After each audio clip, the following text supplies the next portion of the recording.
hermanos y hermanas, les saludo en el amor del Señor Jesucristo y daré inicio a la liturgia de este domingo 18 de octubre, mes de la familia, deseando bendiciones a cada familia de nuestra iglesia del circuito Reloncaví. Tengamos un momento de oración. Dios y Padre nuestro, en esta hora, Señor, me presento ante ti, Señor, tal cual soy, y te doy las infinitas gracias, Padre, porque hasta aquí nos has cuidado, nos has protegido de toda enfermedad, de toda clase, Señor, que nos pueda tocar. Gracias, Padre, por cuidarnos, por amarnos, por bendecirnos. Te presento, Señor, esta liturgia, que tú la puedas guiar, la puedas dirigir, que todo lo que pueda decir sea guiado, dirigido por usted, mi Señor. Gracias, Padre, por estos momentos de poder tener esta comunicación contigo. En el nombre de Jesús, tu Hijo amado, te lo pedimos y te lo rogamos. Amén. Vamos a entonar el himno número 1, Cantad alegres al Señor.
Escucharemos la primera lectura bíblica del Antiguo Testamento.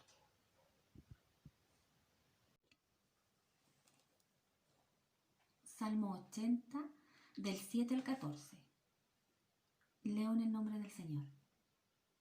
Oh Dios de los ejércitos, restáuranos. Haz resplandecer tu rostro y seremos salvos. Hiciste venir una vid de Egipto. Echaste las naciones y la plantaste.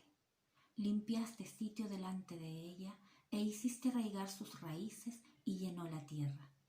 Los montes fueron cubiertos de su sombra y con sus sarmientos los cedros de Dios. Extendió sus vástagos hasta el mar y hasta el río sus renuevos.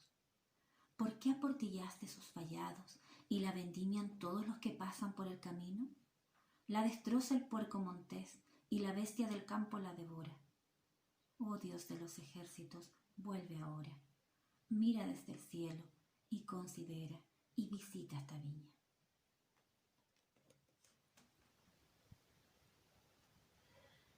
Vamos a entonar una alabanza con esto vamos a pedir perdón al Señor. Así que la alabanza es Perdón, Señor.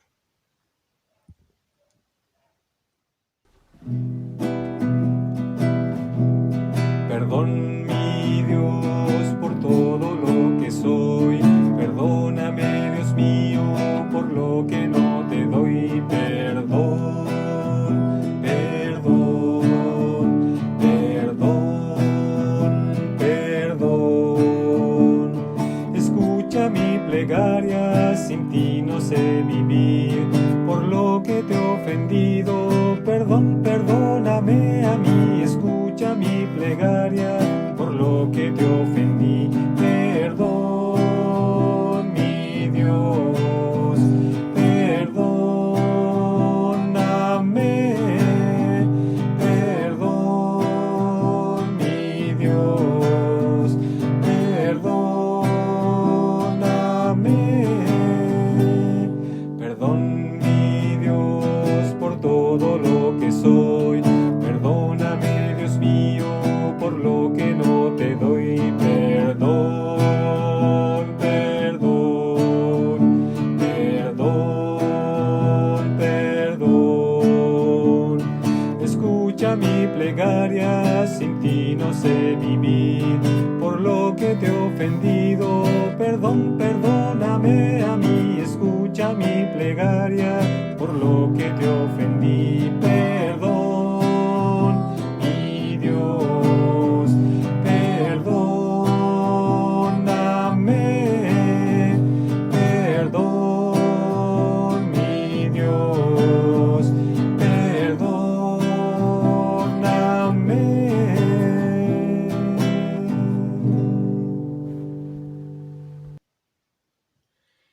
La segunda lectura bíblica del Antiguo Testamento.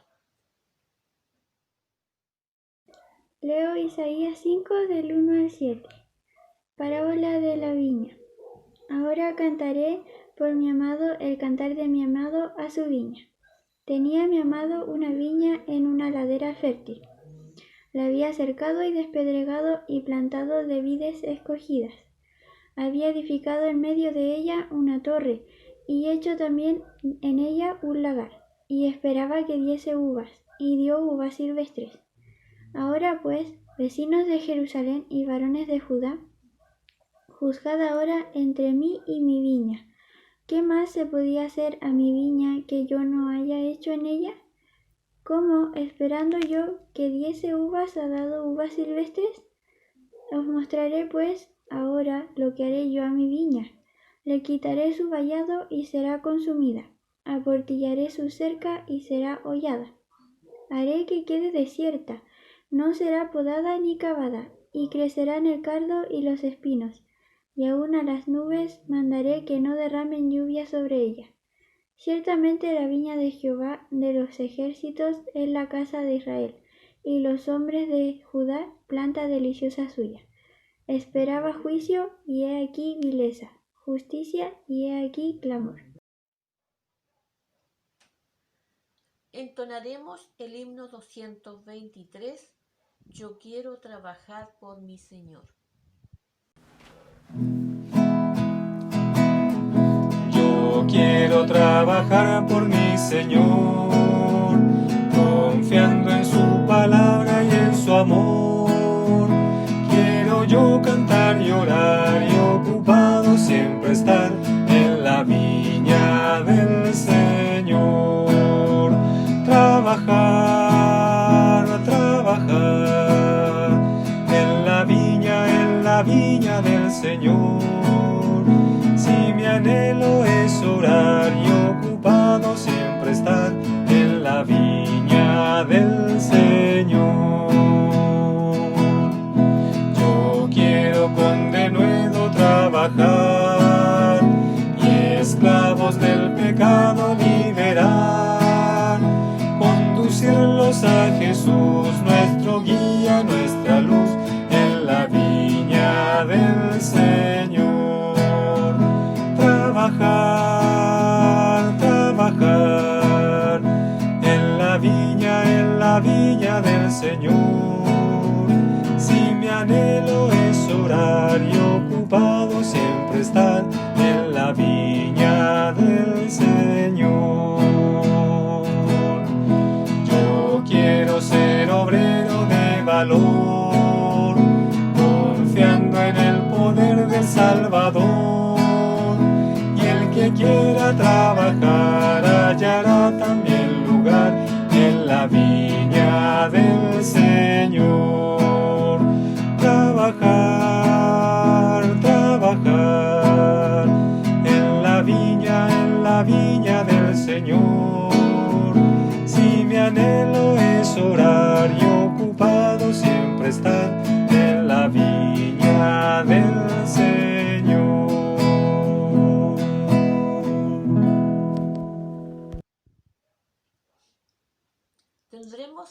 momento de oración, de gratitud e intercesión. Sabemos que hay muchas personas que están enfermas de nuestra iglesia metodista. Así que en esta hora voy a dejar a nuestro pastor que pueda guiar esta oración. Vamos a dar gracias a Dios y a tener también nuestra oración de intercesión por todos nuestros hermanos y hermanas que viven momentos complejos, difíciles y que necesitan la fortaleza del Señor en estas situaciones complejas que les toca vivir. Hay muchos enfermos, estuvimos en la semana orando por una larga lista de hermanos de Punta Arenas, de Valdivia, también personas que han perdido un ser querido. En mi ciudad natal falleció un amigo de la juventud, hermano de otra congregación. Oremos por su familia para que Dios le pueda dar la paz y el consuelo. Un cáncer y el coronavirus terminó con él. Pero tenemos la certeza de que solamente nos lleva la delantera. Oremos. Queremos darte gracias, Dios y Padre nuestro, por las muchas bendiciones que recibimos de ti, desde el don de la vida, la salud, la protección y el cuidado que tienes con cada uno de nosotros en el diario vivir de nuestra vida. Nos sustentas con el alimento, nos das el vestuario y el lugar donde cobijarnos, el hogar, la casa. Queremos que recibas nuestra gratitud de lo más profundo de nuestro corazón y así también puedas acoger nuestra oración intercesora por quienes están enfermos, por nuestros hermanos de Punta Arenas, los familiares de nuestra hermana Marta Alvarado, la hermana Luz Berta, la mamá de nuestra hermana Karen, por mí, y así tantos otros que sabemos que en esta cuarentena tan extensa que hemos tenido viven enclaustrados en sus hogares. Pedimos, Señor, de que tú les des paciencia para enfrentar este momento siempre con esperanza, con la mirada puesta en ti. Oramos por quienes tienen la autoridad y el poder para que puedan ser sensibles a las necesidades de tanta gente en las condiciones de esta crisis sanitaria que vive la humanidad y especialmente también que nos ha afectado de manera tan dura a nosotros. Pedimos, Señor, porque les dé sabiduría e inteligencia y mayormente esa sensibilidad para prestar atención a las necesidades del pueblo, especialmente de los más vulnerables. Pedimos, Señor, porque también en medio de nuestra iglesia hay situaciones complejas y difíciles que resolver, que nos quita la atención, especialmente cuando se trata de relaciones humanas. Pedimos, Señor, tu dirección para poder buscar siempre caminos de encuentro en aquellas tensiones y conflictos, los cuales ponemos en tus manos, Señor. Confiando en tu misericordia, ponemos delante de ti a todas las familias de nuestras congregaciones de este circuito del Redoncaví, en el mes de la familia, para que en las condiciones que viven pueda haber mayor afecto, mayor comunión, mayor fraternidad. En el nombre de Cristo Jesús, nuestro Señor y Salvador. Amén y amén. Entonaremos el himno 150, ¡Oh, cuán dulce es fiar en Cristo!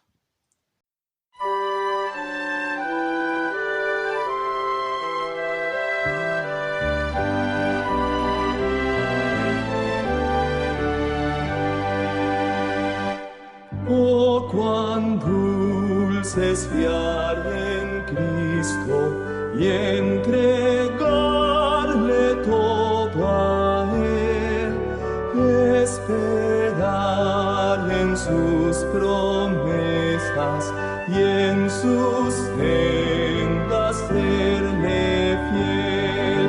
Cristo, Cristo, cuánto te amo, tu poder probaste en mí. Cristo, Cristo, puro y santo, siempre quiero fiar en ti. Es muy dulce fiar en Cristo y cumplir su voluntad, sin dudar de su palabra, siempre andando en la verdad.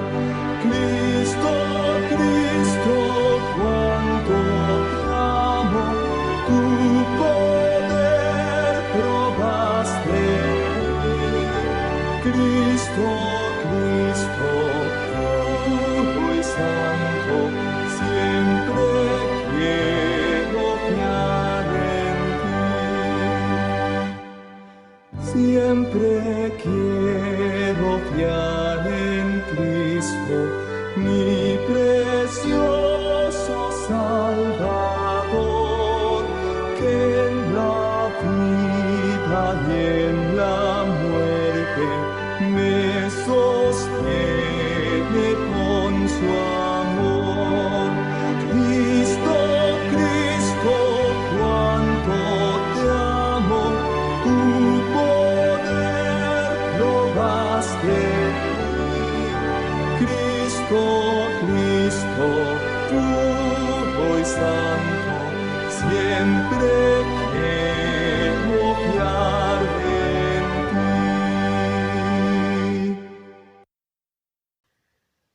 Pasaremos a escuchar la tercera lectura bíblica del Nuevo Testamento. Doy lectura en el nombre del Señor a Filipenses número 3, del versículo 12 al 21.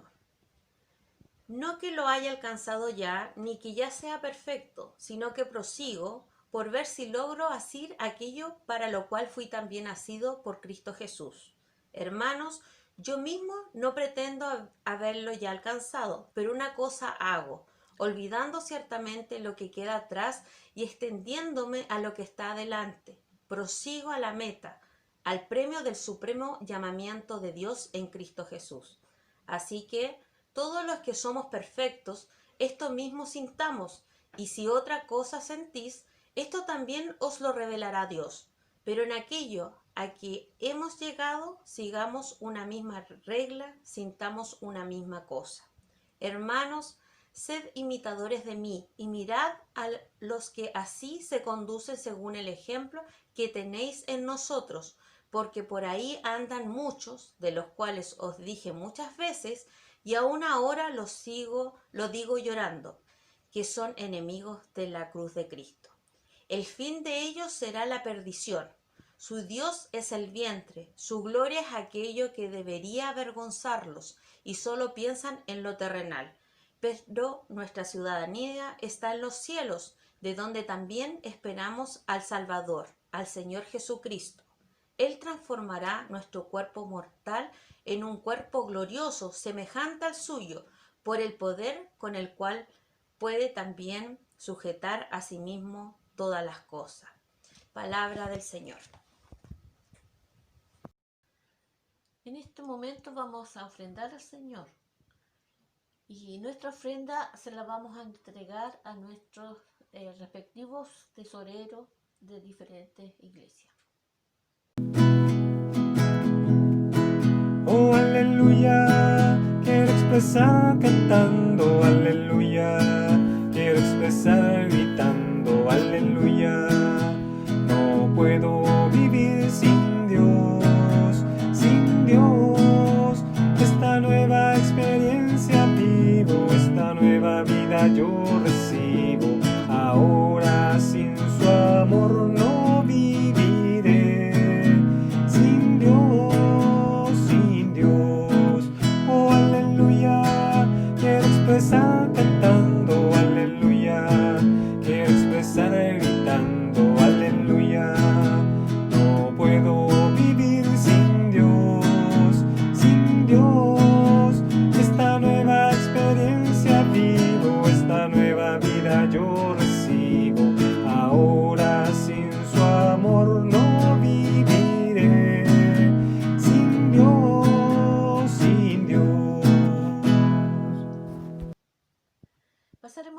escuchar la cuarta lectura del Nuevo Testamento. Les saludo en el amor del Señor y doy lectura. La palabra de Dios se encuentra en San Mateo 21 del 33 al 43. Dice así la palabra de Dios. Los labradores malvados. Oí otra parábola. Hubo un hombre, padre de familia, el cual plantó una viña, la cercó de vallado, cavó en ella un lagar, edificó una torre y la arrendó a unos labradores y se fue lejos. Y cuando se acercó el tiempo de los frutos, envió su siervo a los labradores para que recibieran sus frutos. Mas los labradores, tomando a los siervos, a uno golpearon, a otro mataron y a otro apiedraron. Envió de nuevo otro siervo, más que los primeros, e hicieron con ellos de la misma manera. Finalmente le envió su hijo, y diciendo, ¿tendrán respeto a mi hijo?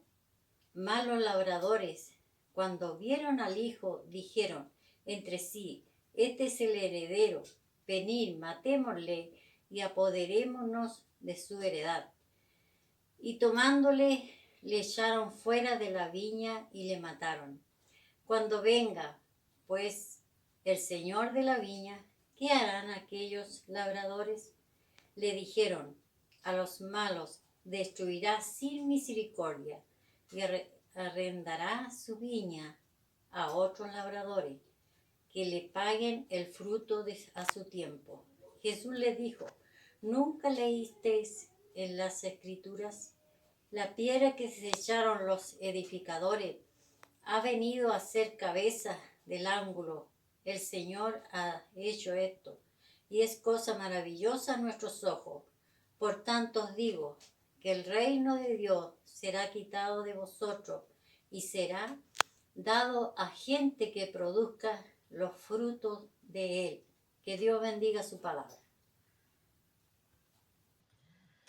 Entonaremos el himno 205, Hoy yo quiero andar con Cristo. Oh, yo quiero andar con Cristo, quiero oír su tierna voz, meditar en su palabra y cual él servir a Dios, consagrar mi vida entera y cumplir su voluntad. Y algún día con mi Cristo gozaré felicidad. Oh, si yo quiero andar con Cristo, oh, si yo quiero vivir con Cristo, oh, si yo quiero morir con Cristo, quiero serle un testigo fiel. Oh, yo quiero andar con Cristo, ese ejemplo sin rival. Sus palabras lo declaran y su vida es sin igual. Puro y santo fue en el mundo el Cordero de la cruz. Y es mi anhelo ser cristiano, seguidor de mi Jesús. Oh, si yo quiero andar con Cristo, oh, si yo quiero vivir con Cristo, oh, si yo quiero morir con Cristo, quiero serle un testigo fiel. Oh, yo quiero andar con Cristo, de mi senda Él es la luz. Otro no hay en este mundo que me guíe cual Jesús. Su camino es excelente y conduce al Padre Dios. Y aunque sé que es exigente, de mi Cristo voy en pos.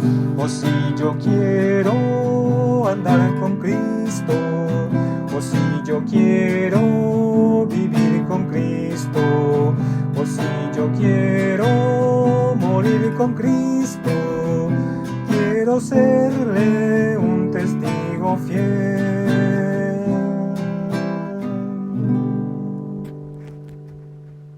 Y dejo al pastor con el mensaje de la palabra del Señor. Gracia y paz a todos ustedes en el nombre de nuestro Señor Jesucristo.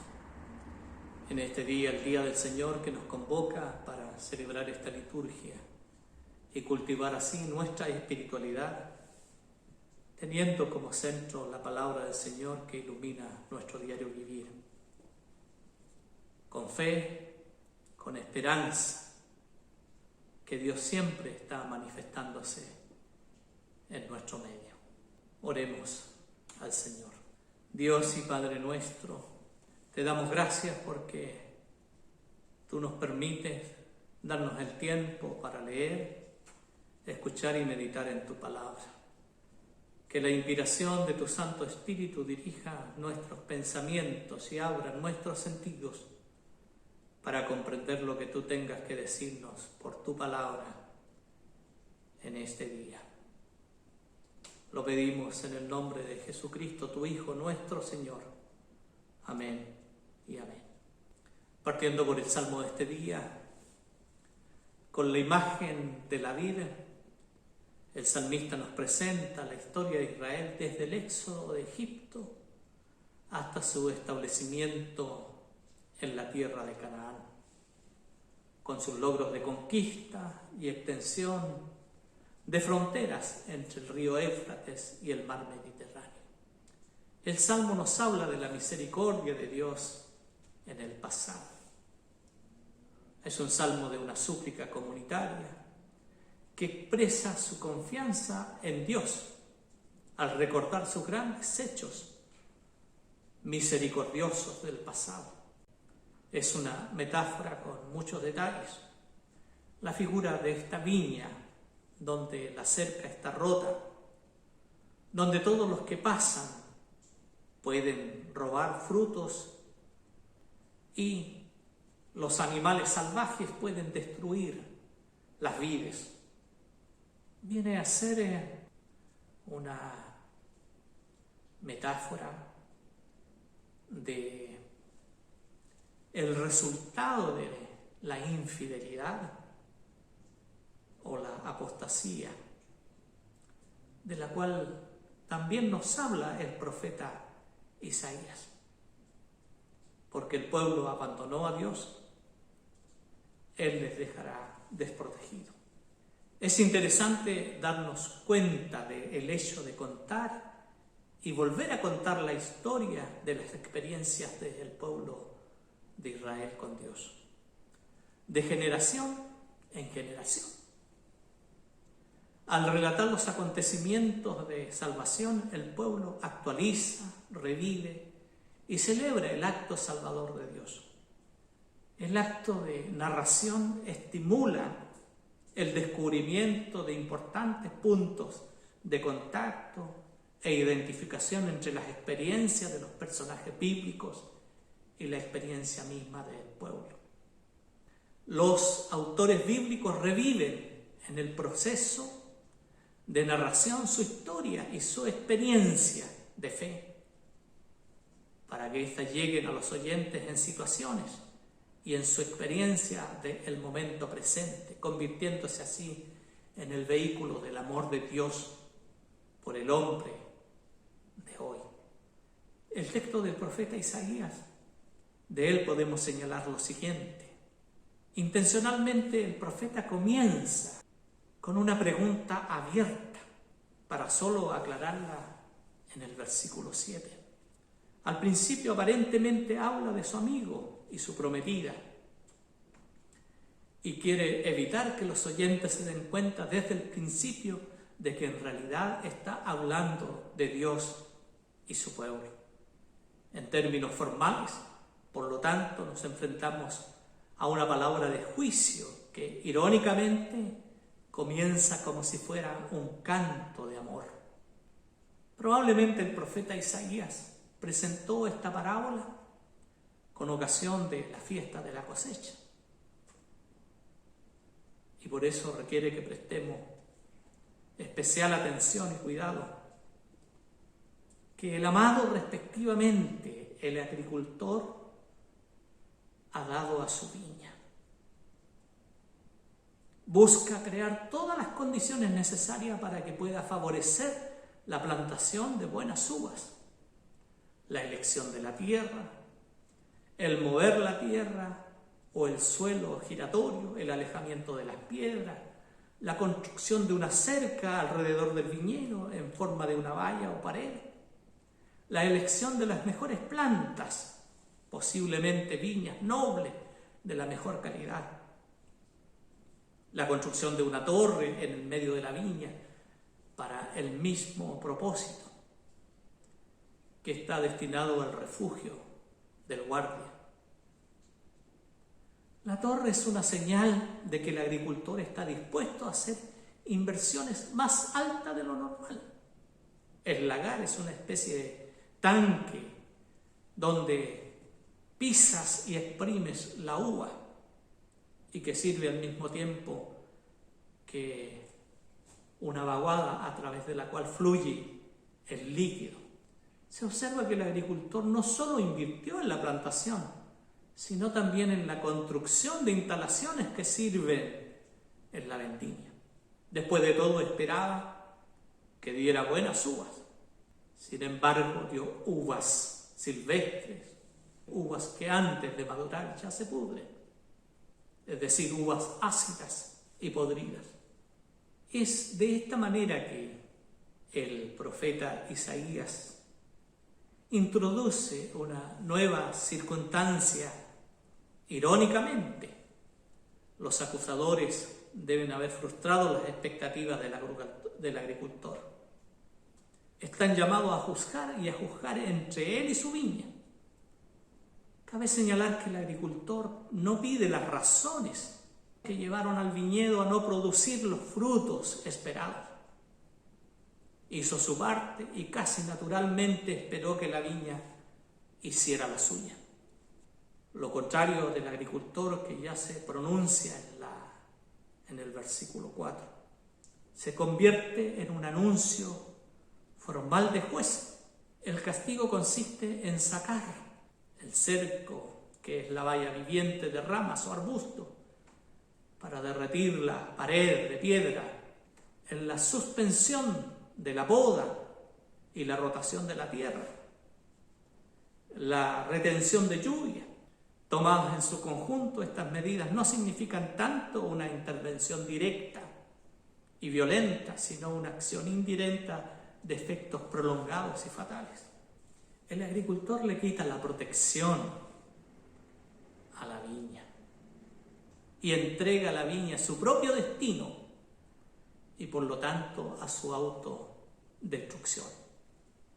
Finalmente el profeta Isaías revela a sus oyentes lo que había conservado hasta ahora. El granjero o el agricultor del que estaba hablando era Dios y la viña era Israel. Dejando de lado el lenguaje figurativo, el profeta desacredita rigurosamente la injusticia en el ejercicio del juicio y la aplicación corrupta de la ley, que en lugar de hacer justicia resulta en una contradicción para los oprimidos. Si quisiéramos actualizar el texto de una manera narrativa al día de hoy, podríamos construir una historia. La historia de un granjero que quería plantar un viñuelo o una vid. Eligió la mejor tierra que poseía, la más adecuada para el cultivo de la uva. La tierra que eligió estaba en las laderas de una colina donde el sol calentaba fuertemente.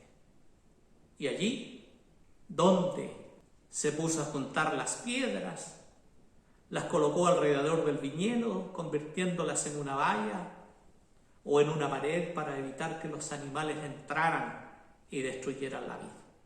Luego dio vuelta a la tierra, cavó profundamente y la preparó de la mejor manera posible. Finalmente logró conseguir las mejores plantas que pudo. Su intención era cosechar uvas de la mejor calidad. Cuando todo estaba listo, construyó en medio de la viña una pequeña fortificación, una especie de torre de vigilancia, y colocó un guardia que se encargó de que ningún animal o cualquier persona maliciosa entrara en su plantación y la destruyera. Incluso construyó un lagar, una instalación con la que pretendía a su debido tiempo exprimir la uva y hacer un vino de calidad. El agricultor hizo todo lo que estaba en su poder para que su viña realmente diera buenos resultados. Y mira lo que pasó. Cuando llegó el momento de la vendimia, el agricultor fue a ver que su viña no había producido buenas uvas, sino malas uvas. Algunas uvas agrias que antes de madurar ya estaban podridas. Toda su dedicación, todo su amor invertido había sido en vano. Esperaba una cosa y sucedió otra muy diferente, muy distinta. La historia no termina aquí, pero hagamos un alto para preguntarnos a quienes estamos en el día de hoy reunidos en los hogares allí presentes y preguntarnos: ¿qué harías tú si fueras ese granjero? ¿Te sentirías motivado a hacer otro intento al año siguiente? ¿Empezar todo lo demás junto con la misma dedicación y con el mismo sacrificio? ¿O renunciarías a todo? ¿Abandonarías tu viña? ¿Dejarías que se convirtiera en un desierto y te dedicarías a otra actividad que te daría a lo mejor más satisfacción y recompensaría mejor tu inversión? Tal vez algunos de ustedes a lo mejor han pasado por una situación similar como la que estamos relatando, como este granjero. La plantaron con la mayor dedicación y con todo, a lo mejor el capricho, eligieron la mejor tierra que tenían, la prepararon bien, eligieron semillas seleccionadas, las cuidaron bien, hicieron todo lo que estaba a su alcance, incluso a lo mejor hasta sacaron cuentas sobre cuánto cosecharían y cuánto dinero ganarían. Y al final, cuando llegó el momento de la cosecha, no cosecharon nada. Ni siquiera recuperaron la semilla que plantaron. A lo mejor puede ser que hayas tenido una experiencia como esta, con alguien. Puede ser alguien que has criado, algún pariente, un vecino, alguien más que realmente te haya interesado. Cuando esta persona caía en dificultades, le ayudabas, le dabas consejos, le dabas o facilitabas dinero, tratabas de animarlo, regresabas para ver cómo iban las cosas. Y un hermoso día, así esta persona te hace un gran lío, te decepciona por completo. En vez de devolverte lo bueno que has hecho, te dejará ir. Tú le habías hecho el bien, ella te pagó con el mal. Plantaste buenas uvas y cosechaste uvas agrias. Pusiste tu mano en tu cabeza y, medio aturdido, te preguntas: ¿cómo pudo haber pasado esto? ¿Te sientes decepcionado, deprimido, traicionado? Tienes la impresión de que todo lo que hiciste fue en vano. Y en este punto te preguntas: ¿qué debo hacer a partir de ahora? ¿Debo seguir insistiendo con esta persona? ¿Debo seguir dando todo por ella? ¿O debería dejarle manejar por su cuenta, hacer lo que quiera? Después de estas reflexiones, continuemos con la historia del agricultor. También puso su mano sobre su cabeza y se preguntó: ¿qué más podía haber hecho o no haber hecho? Nuestro agricultor reunió incluso a los otros residentes de la vecindad y les pidió que juzgaran el problema. Pidió que le dijeran si era su problema o si el problema era la viña, si fue él quien fracasó o si fue ella quien fracasó. Después de pensar mucho, el granjero tomó su decisión. Y su decisión fue la siguiente: Fue allí y arrancó la valla que había construido alrededor de su viña.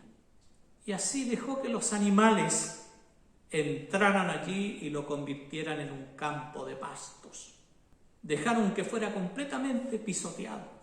Ya no podó su parral, lo dejó, incluso pidió que las nubes de los cielos no enviaran más agua o lluvia a su viña, para que se convirtiera así en un desierto. Llama la atención la actitud de nuestro personaje de la historia. ¿Qué hizo con su viña? No fue allí furioso, ni tomó el machete y destruyó todo personalmente. No lo hizo. Lo que hizo fue sacar la pared que rodeaba su viña. Es decir, le quitó la protección que había hecho a su alrededor. Tampoco llegó al punto de tocar los animales en el mismo viñedo. Acaba de dar el viñedo a sus propios dispositivos. No la pisoteó él mismo, pero solo permitió que la pisotearan y la convirtieran en un desierto. Significa que en el fondo el granjero simplemente dejó su viña por su cuenta. Dejó de darle un trato especial. Le dio la espalda y le dejó salir y terminar poco a poco su destino. Esa es la historia del texto del profeta Isaías, que nos dice que Dios es el Señor de la viña y la viña es el pueblo de Dios. En el Antiguo Testamento los israelitas se entendían a sí mismos como el pueblo de Dios. Hoy queremos ser el pueblo de Dios y por lo tanto nosotros mismos nos consideramos su viña. El Antiguo Testamento dice que Dios sacó a su pueblo de la esclavitud de Egipto, que los acompañó por el desierto, los llevó a la tierra prometida, los hizo conocer su voluntad a través de sus mandamientos. Hizo de este pueblo un pacto y se comprometió a ayudarlos en todas las dificultades. De todos modos, Dios transformó esa pequeña pila de personas que no tenían dónde vivir, la convirtió en una nación grande, fuerte, numerosa. En este sentido, Dios actuó como el agricultor, o mejor dicho, Dios es el agricultor, que hizo todo lo posible para que su viña produjera buenos frutos, frutos que corresponden a su amor, pero así como el viñedo producía uvas agrias, también el pueblo de Israel olvidaba muy rápidamente las bendiciones que recibían y comenzaban a caminar a su manera. En lugar de dar a todos la oportunidad de tener las mismas condiciones de vida digna, algunos comenzaron a acumular tierras, riquezas, propiedades, mientras que otros vivían en la pobreza. Aquellos que poseían el poder hicieron e interpretaron las leyes de acuerdo con sus intereses particulares, a expensas de los intereses del pueblo. Por eso Dios, por medio del profeta Isaías, proclama su juicio sobre lo injusto. En cuanto a nosotros, que hoy somos el pueblo de Dios, debemos preguntarnos qué tipo de fruto hemos producido. Si miramos nuestro país tan extenso y tan rico, si miramos todas las bendiciones que Dios ha derramado aquí, en una tierra fértil, fecunda, con un ancho mar, productiva en minerales, pero por el contrario encontramos que solo una pequeña élite está disfrutando de esta riqueza y resonando en el lujo y en el despilfarro, mientras que tomar y llevar a los migrantes están ahí afuera, sin tierra para plantar, sin hogar, sin trabajo y en condiciones paupérrimas, a veces miserables, condiciones mínimas de vida. Entonces uno se pregunta si Dios continuará durante mucho tiempo siendo paciente con nosotros. Y el texto viene a ser una advertencia para nosotros como personas, para nosotros como comunidad, para los poderosos de esta tierra, también para los poderosos aquí en este lugar y para nuestros gobernantes, para quienes ejercen el poder y la autoridad. Hemos recibido muchas bendiciones de la mano de Dios y la pregunta sigue siendo la misma. ¿Cómo hemos administrado estos dones? Donde ha habido tanta corrupción, donde hemos permitido que todos de alguna manera sufran las consecuencias de las decisiones de unos pocos en beneficio propio. No olvidemos que recibirlo nos compromete. Jesús tampoco deja ninguna duda al respecto cuando dice: al que se le ha dado mucho, mucho se le será requerido. O cuando en otras ocasiones se refiere a la vid verdadera. Yo soy la vid verdadera, mi Padre es el labrador. Toda rama que estando en mí no da fruto, la cortaré.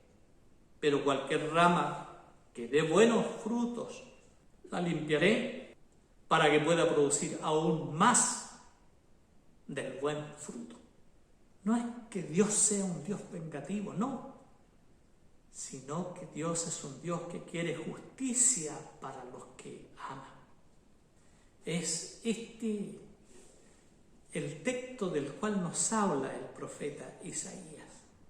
Parte con una canción muy semejante a la de los labradores del texto del Evangelio de Mateo, los labradores malvados.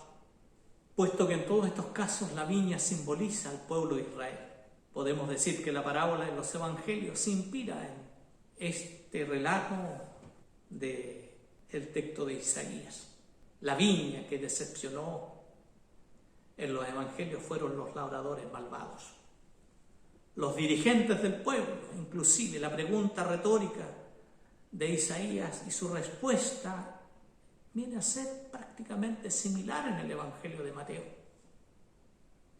Pero a diferencia de la parábola de los Evangelios, el final de Isaías es el abandono de la viña por parte de Dios y su consiguiente destrucción. Isaías termina esta sección con la interpretación de la parábola en el versículo 7. Ciertamente la viña de Jehová de los ejércitos es la casa de Israel, y las uvas silvestres, es decir, las malas que dio la viña, son los frutos de vileza y de clamor que produjo el lugar del derecho y la justicia que Dios esperaba de su pueblo. La gente que escuchaba al profeta debió acompañar con gusto el canto, hasta que se dio cuenta de que se trataba de una condena contra ellos mismos a causa de su infidelidad. El profeta toma la palabra en nombre de Jehová y se presenta como su amado, es decir, como el que representa sus intereses y su portavoz. Juzgad al poner a sus oyentes como jueces. El profeta hace que los verdaderos acusados se condenen a sí mismos. En el texto de la carta del apóstol Pablo a los filipenses, una exhortación del apóstol a la comunidad de Filipo. Su amonestación debe entenderse como una búsqueda para definir el carácter evangélico de una comunidad amenazada por distensiones internas y también ataques externos. La configuración del peligro que el apóstol cree que encuentra en el contexto de la comunidad de Filipo solo puede determinarse mediante conjeturas. En el relato que precede al texto de hoy se reconoce un esquema que caracteriza las desviaciones que afectaban a la comunidad. Se habla, y en un lenguaje muy duro, de perros que pronto se identifican como un grupo judaizante que a través del cuerpo de las letras paulinas se caracterizan como uno de los grandes enemigos del apóstol. Contra ellos Pablo dibuja su clásica distinción entre carne y espíritu, clasificando su religiosidad como basada en la circuncisión de la carne o la justificación por la ley mosaica y no en la gracia divina. Hay una polémica en un tono indirecto y menos frenética que la anterior, a una tendencia teológica dentro de la comunidad que se caracteriza por tener una autoconciencia de la perfección lograda a través de Cristo. La descripción de este grupo carece de más definiciones. Aquí Pablo enfatiza que la verdadera perfección no es la perfección de una imagen de algo ya logrado, de una salvación ya poseída. Se puede hablar de la perfección solo como la perfección de un viaje a un objetivo aún por alcanzar.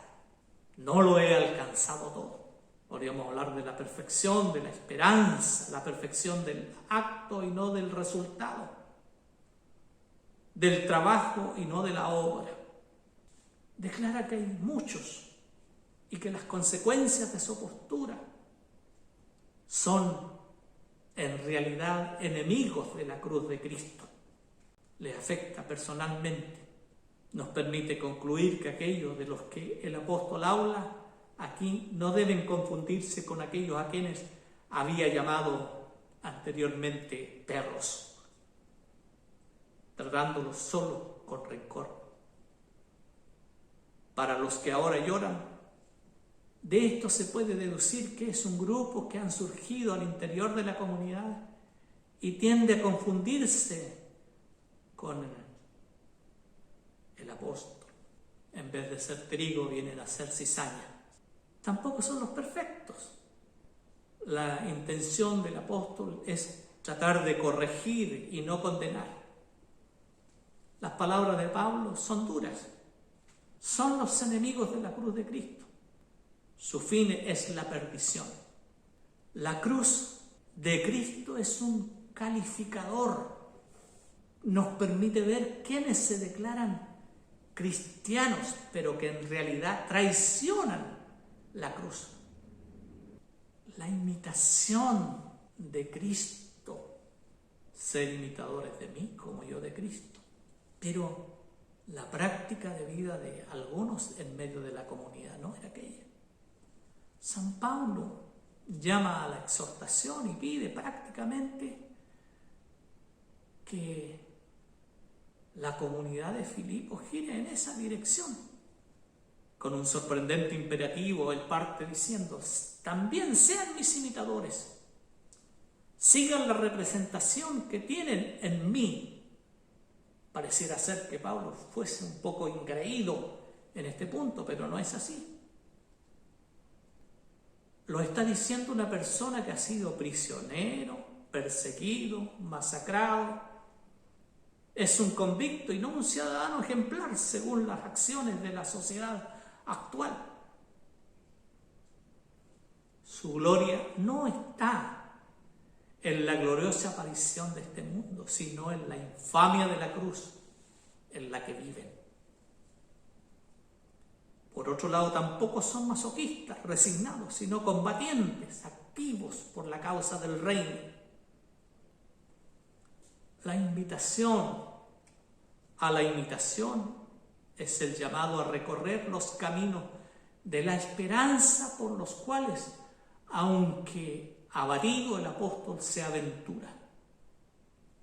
Por lo tanto, no se trata de imitar el ser de Pablo como si fuera una imagen de perfección a reproducir, sino de su devenir, su venida en los actos de esperanza, avanzando por los caminos que el reino ya no ha visto. Y no solo los que conocen la cruz del mundo pueden acompañarlo.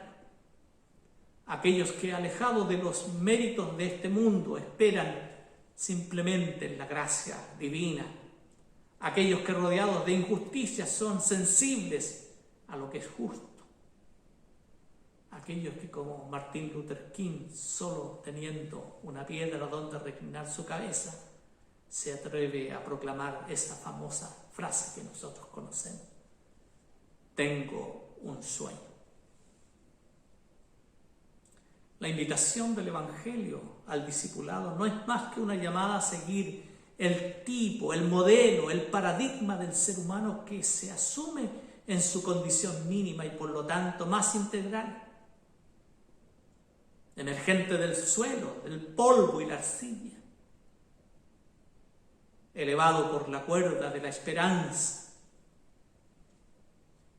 El ser humano encuentra su mayor estatura, encuentra su verdadera dimensión, su gloria ya anunciada en los sueños y en las banderas de la redención esperada, aunque todavía oculta en la aparición de la infamia. San Pablo nos habla de ese compromiso, esta subversión de valores que caracteriza el pensamiento paulino en este relato,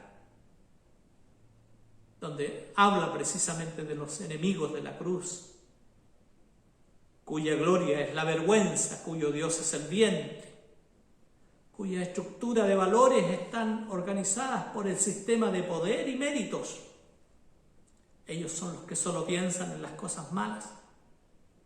La venida del reino viene a ser una amenaza. La esperanza para este reino solo tiene a aquellos que esperan contra toda esperanza.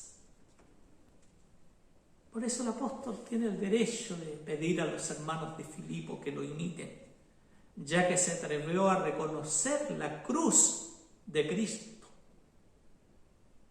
la locura de la cruz y la esperanza del reino en el contexto que a él le tocó vivir. Y este es el mandato que nos lega a nosotros: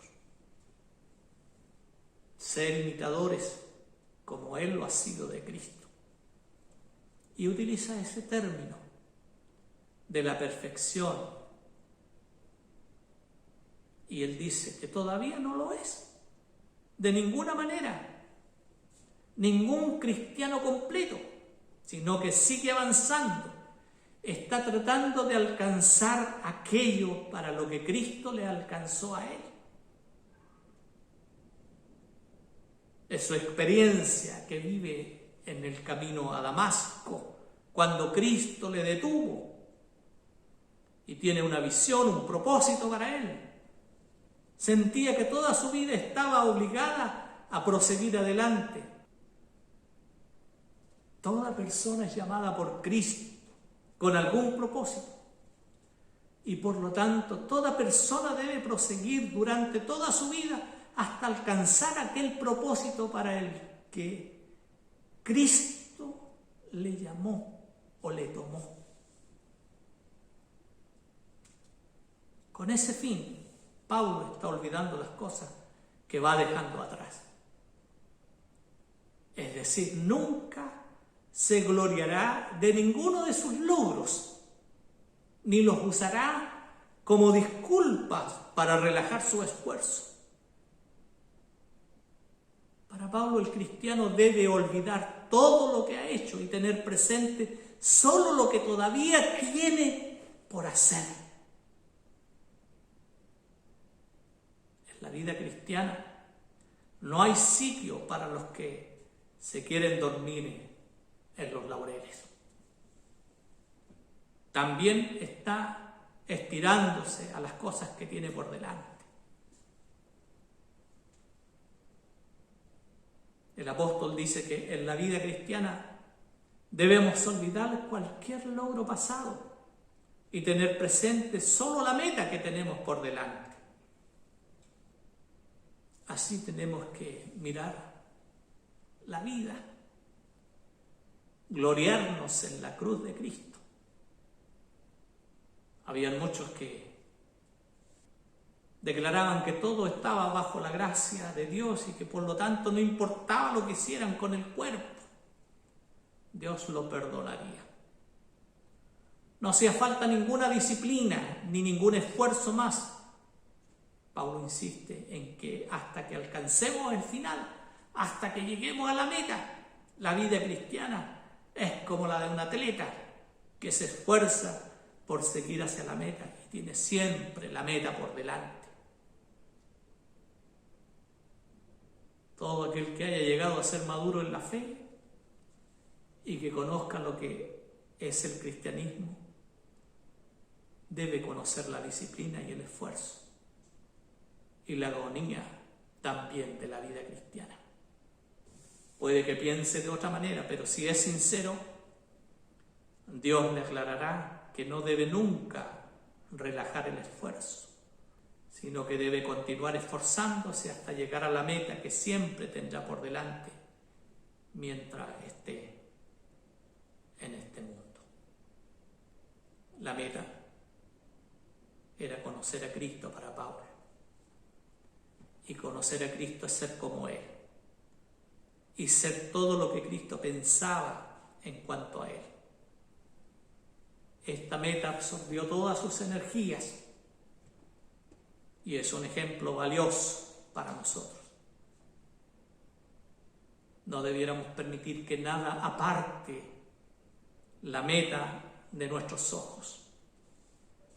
Conocer a Cristo con la concentración de un atleta en entrenamiento. Poner de lado todo lo que sea perjudicial, olvidando aún aquellas cosas que pudiésemos considerar como buenas, pero que podrían distraernos e impedir de que seamos cristianos efectivos. Pablo sabe que ha sido redimido en base a los méritos de Cristo en la cruz y que ningún logro humano puede proporcionarle las bendiciones espirituales que Dios en su gracia tiene reservadas. Así es. Y esa debe ser también nuestra convicción en estos tiempos complejos y difíciles que vivimos. Quisiera hacer una alusión a lo que el Evangelio en esta parábola de los malvados granjeros, que nos muestra el rechazo de Jesús como el acto final de la actitud de Israel en contra del pacto. El pueblo del pacto, el pueblo de Israel, siempre había sido evocado una y otra vez por medio de los profetas. Ahora, sin embargo, el asesinato del mensajero supremo, del Hijo, ha causado la ruptura. El dueño de la viña destruirá horriblemente a los inicuos y dará la vid a otros agricultores que le envíen los frutos a su debido tiempo. La frase final confirma expresamente la sustitución del pueblo del antiguo pacto por el nuevo pueblo del pacto. Por lo tanto os digo, el reino de Dios será quitado de vosotros y dado a un pueblo que dé frutos. Podemos adherirnos fácilmente a una interpretación sustituta, podríamos decir, que reemplaza a Israel como el pueblo de Dios para nosotros los cristianos, para los cristianos. Nos enfrentamos aquí a una parábola. Las parábolas es un discurso auténtico, significa lo que dice, empleando figuras para expresar su sentimiento. La alegoría, a su vez, es un discurso no auténtico, es decir, no significa lo que dice, sino que oculta su significado en símbolos. En cambio, en la parábola es diferente. La mención comunica lo que se alega. La diferencia radica en el hecho de que es posible hacer una mención sin comunicar lo que se está reclamando. Y no es posible hacer lo contrario. Es importante hacer esta diferenciación porque la alegoría y la parábola provienen de diferentes conceptos de enseñanza. La parábola es un desafío directo para todos y la alegoría es un mensaje a un grupo que tiene la clave de la interpretación requerida en el caso. Las parábolas de Jesús estaban destinadas fácilmente a ser comprendidas y a expresar una sola verdad especial, una verdad de aplicación general y lo más amplia posible. El reino será arrancado de uno y entregado a otro. Aquí la palabra compromiso y esperanza son claves en la comunicación de la noticia. La comunidad cristiana es el grupo que mantiene vivo a todos los que están transformando a los sujetos con esperanza. Y esta esperanza la que conduce al compromiso. No se coloca nada abstracto, sino signos concretos de compromiso con la comunidad tal como es. Es una invitación la que tenemos en el día de hoy para plantar y para combatir la violencia. Una persona canta el amor del granjero. El texto nos habla del hombre que plantó y protegió el viñedo con una torre. No se habla de su amor por la viña, pero este sentimiento se puede percibir en el celo que tenía por ella.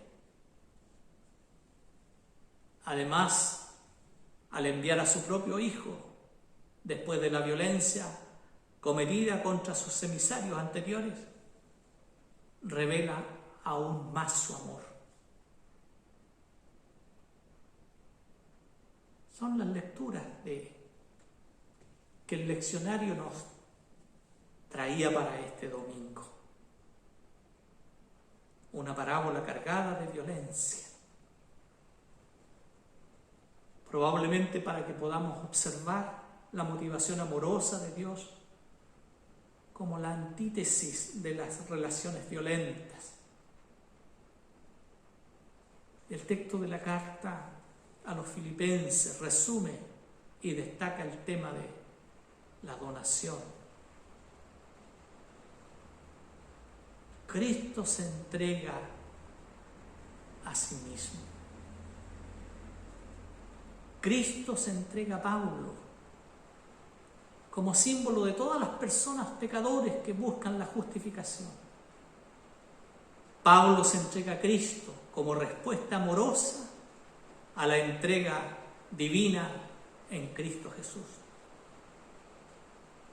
Todo dentro de una relación profunda de amor. Así, invito a todos y a todas a leer estos textos en un ejercicio hermenéutico de amor, superando las relaciones violentas dentro y fuera de nosotros para la transformación de nuestra realidad.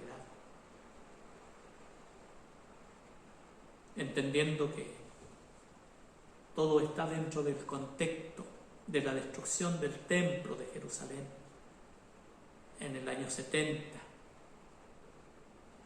después de Cristo. La denuncia de la política genocidia es muy fuerte en algunos textos, como la masacre de los niños en Belén, como la advertencia contra los que matan el cuerpo. El método parabólico de Jesús nos recuerda que las parábolas no son una narrativa neutral. El que presenta la parábola no solo quiere comunicar la información a sus oyentes, sino que quieren que tomen partido, que se comprometan. Este es el bloque de textos que hemos tratado de reflexionar este domingo. En Mateo, Jerusalén es esa ciudad que será castigada más que Sodoma y Gomorra por no escuchar la palabra, y las primeras y segundas Jerusalén siguen siendo iguales y merecen el mismo destino: destrucción. La parábola es parte del conjunto de 3 parábolas de los 2 hijos. La parábola de las bodas del rey, de los inicuos El conjunto se presenta mediante una pregunta sobre la autoridad con la que Jesús actuó y habló. Cuando los sacerdotes y ancianos del pueblo se niegan a reconocer tanto la acción profética de Jesús como también la acción de Juan el Bautista. Luego hay 4 preguntas más sobre el impuesto, sobre la resurrección, sobre el mandamiento más grande y sobre la fiaduría davídica. Cerrando el bloque de esta distribución, cerrando así el bloque. De esta distribución podemos inferir que el conjunto de parábolas quiere responder didácticamente al no sabemos de las autoridades de Jerusalén. Y la respuesta negativa de Jesús, tampoco os digo con qué autoridad hago estas cosas. Las autoridades están representadas por el hijo celoso y egoísta de la primera parábola, por los malvados agricultores o homicidas de la segunda parábola, y finalmente por los invitados que se niegan a asistir al banquete del rey, repitiendo la queja de que tomar el control de los siervos lo indignó y mató. Queridas hermanas y hermanos, así nos ha hablado la palabra del Señor en este día, de manera clara, de manera fuerte, de manera profunda, invitándonos prácticamente a que la dinámica de la fe va por otro lado. No va por el tema de la violencia, de la matanza, de muchos otros, de la tortura o de la agresión, porque el Hijo del Hombre, el Hijo de Dios, vino a dar vida y vida en abundancia. Vino a marcar el inicio de un nuevo tiempo en el que la autoridad vuelve a su legítimo propietario a través de su Hijo, no en manos de los usurpadores, de la herencia. Queridos hermanos, somos del Señor, somos del Señor. Él es la esencia de nuestra vida. A Él debemos seguir, a Él debemos imitar y por Él debemos vivir en medio de las distintas situaciones que la vida nos presenta, comprometidos con el reino de Dios y su justicia, fundamentalmente en los tiempos que nos toca vivir. Jesús nos muestra el camino a través de su lenguaje, quiere darnos a conocer los propósitos por el cual Él se ha insertado en medio de este mundo, para que podamos entender de una u otra manera cuál es la voluntad de Dios. Y el camino que debemos recorrer es el camino de la paz, porque la violencia genera violencia. O como dice el escritor Eduardo Galeano, también genera codicia, porque la industria de la violencia que la vende como espectáculo y la convierte en un objeto de consumo. Jesús nos dice que se va a hacer así. El Evangelio aquí interpone la fórmula de la piedra rechazada por los constructores. Esta piedra, Jesucristo mismo, promueve una construcción de amor generosa, de donación, de justicia, de paz, tal como lo proclamó el profeta Isaías en el canto de la viña. La caída de Jerusalén en el año 70 se interpreta ahora como el fin de una especie de construcción de violencia y muerte y el comienzo de una nueva vida de amor. Y en medio de tantas situaciones que nos toca conocer por los distintos medios de la violencia que hay en el mundo entero y en nuestro medio, las bombas, la guerra química, la explotación desenfrenada de la vida natural, el hambre, las epidemias, las pandemias que diezman especialmente a las poblaciones más pobres y vulnerables. Incluso hoy, frente a la violencia urbana, también tenemos que tener una respuesta. Nosotros, desde nuestra fe, estamos llamados a comprometernos en la construcción de un mundo de paz y de justicia. Los que rechazaron la piedra angular optaron por un camino. Nosotros hemos asumido la vida nueva en Cristo, la que debemos vivir y con la cual debemos relacionarnos con el mismo amor, con el mismo cuidado, mostrando por los que Él plantó la viña de la fe y de la vida en nosotros. Queridos hermanos, aferrémonos a esta vida y hagamos el esfuerzo por dar frutos dignos de arrepentimiento. Podemos imprimir un sello de belleza en las relaciones que construimos en nuestra sociedad, en nuestro mundo, en nuestro hogar, en nuestra familia, en el trabajo, en la comunidad donde estamos insertos. Podemos mostrar una imagen no de violencia, sino de amor y de esperanza. Que la gracia del Señor sustente siempre nuestra fe y nos llene siempre de esperanza y de un espíritu positivo. Que podamos ser constructores de un mundo mejor, preocupados no solo de la persona, sino preocupados también del entorno, de nuestro medio ambiente, de la ecología, del reciclaje, de la solidaridad, de las acciones justas, como signos de la presencia viva de Jesucristo en medio de este mundo. Amén y amén. Gracias por tu palabra, extensa para nosotros en este día, pero que quiere motivarnos a ir descubriendo la esencia de la persona en quien hemos creído y que fruto de su entrega y de su compromiso por nuestra salvación entregó precisamente su vida. La cruz a la que nos hemos aferrado y la meta que está por delante y que anhelamos alcanzar, no por mérito propio, sino simplemente por gracia, por aceptación, por acogida, por compromiso con el Cristo de la vida. Amén y amén.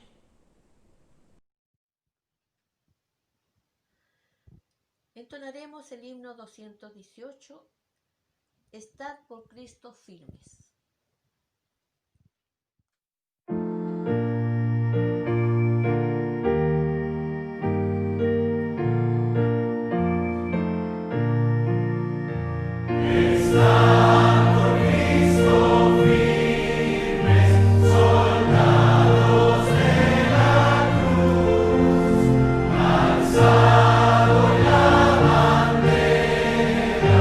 En nombre de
tendremos la bendición pastoral. Que el Señor nos bendiga.